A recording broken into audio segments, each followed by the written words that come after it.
Como usted sabe, uno de los grandes retos del gobierno federal es la seguridad en México, combatir obviamente la inseguridad, pero esto se ha sumado uno de los retos más importantes, sin duda, pues no dejar crecer la violencia en Sinaloa.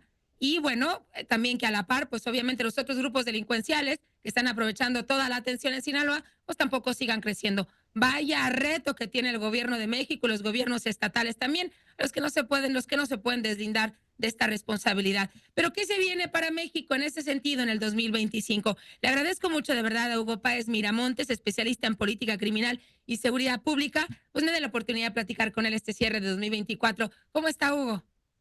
Muy bien, Michelle, gracias por invitarme a tu programa. Y bueno, pues sí, hay grandes retos, pero sobre todo tenemos uno en puerta, que es el 20 de enero, que es la llegada de Donald Trump, donde el impacto sobre las políticas migratorias que cuando menos está amenazando tomar, pues van a impactar sobre la incidencia de criminalidad. ¿En qué sentido? Pues si él pone un freno a las migraciones, muchos centroamericanos, algunos suramericanos, pues se van a quedar en el país. Otros van a ser deportados y este tipo de migración y este tipo también de alguna manera de drama humanitario, pues es una oportunidad para los cárteles del crimen organizado, ya sea cárteles de narcotráfico, Sí. traficantes de personas, porque son gentes que no tienen arraigo en este país y tampoco en Estados Unidos. Entonces, en este sentido, son gente mucho más vulnerable, Michelle. Y yo creo Sí. que en esto, aquí lo que vamos a ver es, aún no lo podemos medir, pero sí vamos a ver un incremento y tal vez la autoridad ya esté tomando medidas, porque yo, desde mi punto de vista, hay unos operativos acelerados. Creo que ya se está desdibujando eso de los abrazos un poco Ujú. y pues ya hay algunas detenciones.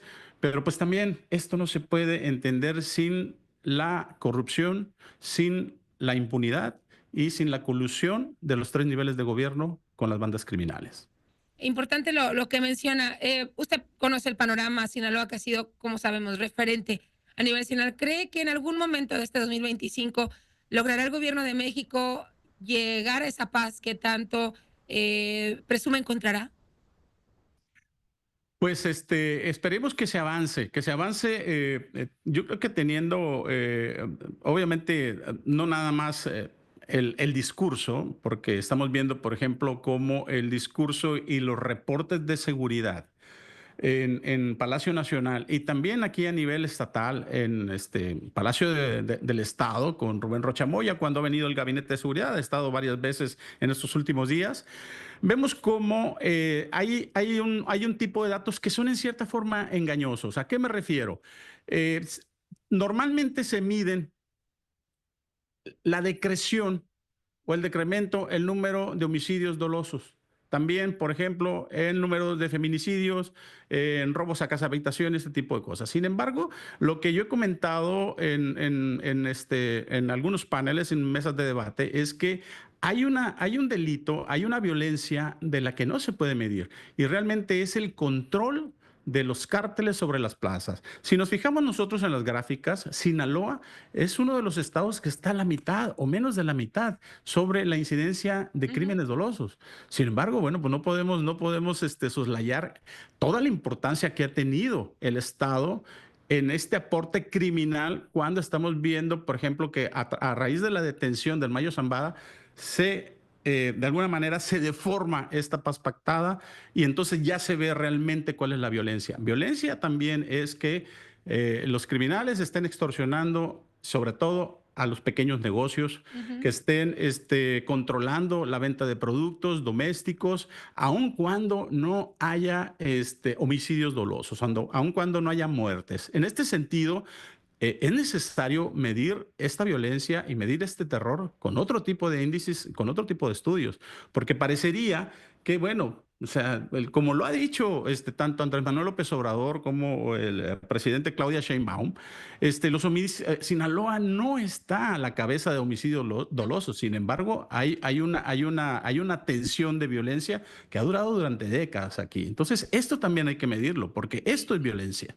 Y es importante también reiterar que Sinaloa, y lo han comentado algunos especialistas a lo largo de la semana en los análisis que tienen que ver con el tema de seguridad, Hugo, lo comparto contigo y me dices si coincides.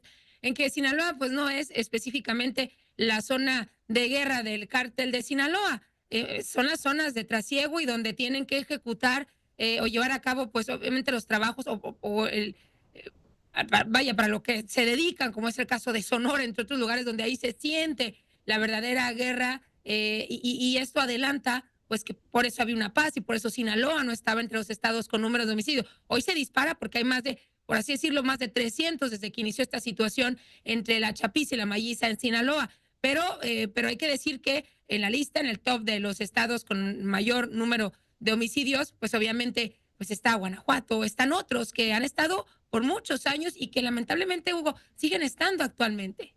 Sí, tienes mucha razón. Estos datos son muy puntuales. Estamos hablando de posiblemente homicidios entre las mismas bandas, ¿no? Ujú. Que son la gran mayoría. Sin embargo, yo insisto en que esta toma de control, por ejemplo, de la venta de productos, hay unos horarios en la mayoría de las poblaciones donde el crimen organizado no te deja vender, por ejemplo, alcohol a partir de las 6, de las 7 de la noche.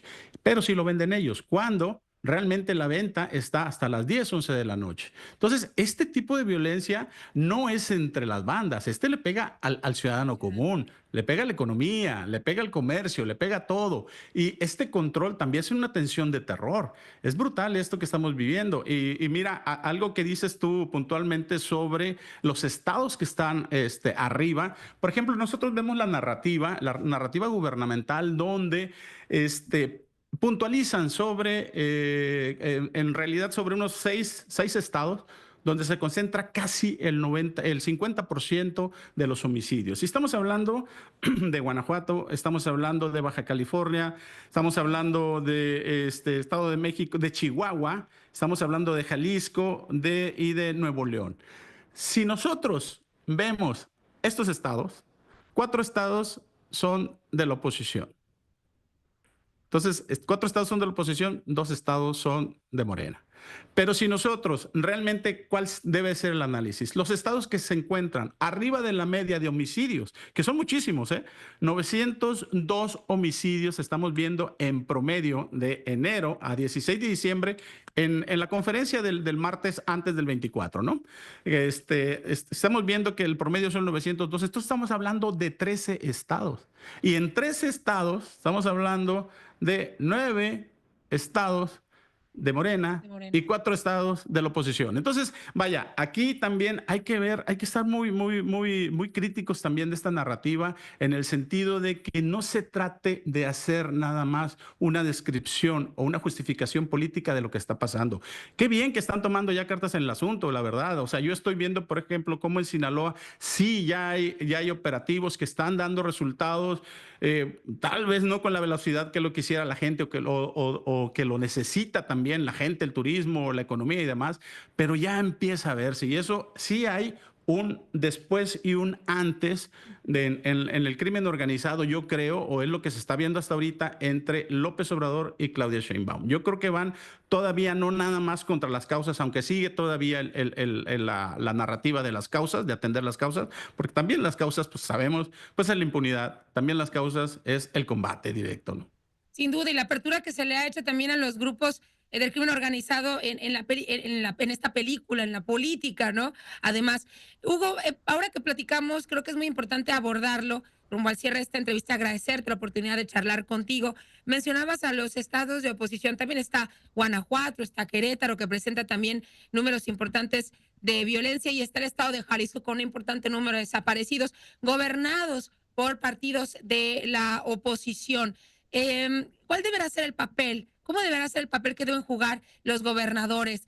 Optar una posición como lo hace de repente la gobernadora de Chihuahua de confrontación con el gobierno federal o tener mucho más apertura y confiar en el gobierno de Claudia Sheinbaum y en el trabajo de Omar García Harfuch. Yo creo que los 3 niveles de gobierno deben de tomar su responsabilidad y si no toman su responsabilidad y el mandato constitucional a través del voto y la confianza que les dio la gente, pues deben de ser también sancionados y deben ser llevados a tribunales. Digo, no podemos ver cómo en la complacencia de la alcaldesa de Cualcomán, Michoacán, Anabel Ávila, pues en un evento, pues haya estado honrando un homenaje a Nemesio Ceguera el Mencho, cuando Estados Unidos está ofreciendo $15 millones. Nunca habían ofrecido eso, en su cabeza. Por el cártel, por el líder del cártel Jalisco Nueva Generación, por favor. Es una alcaldesa, es una autoridad, pero también ahí estaba un comandante, el coronel Rolando Méndez, comandante del 65 Batallón. Por favor, el gobierno federal debe de tomar cartas en el asunto, pero también el gobierno de Michoacán. Entonces, en este sentido, y por supuesto, esto también se trata de supervisión y monitoreo.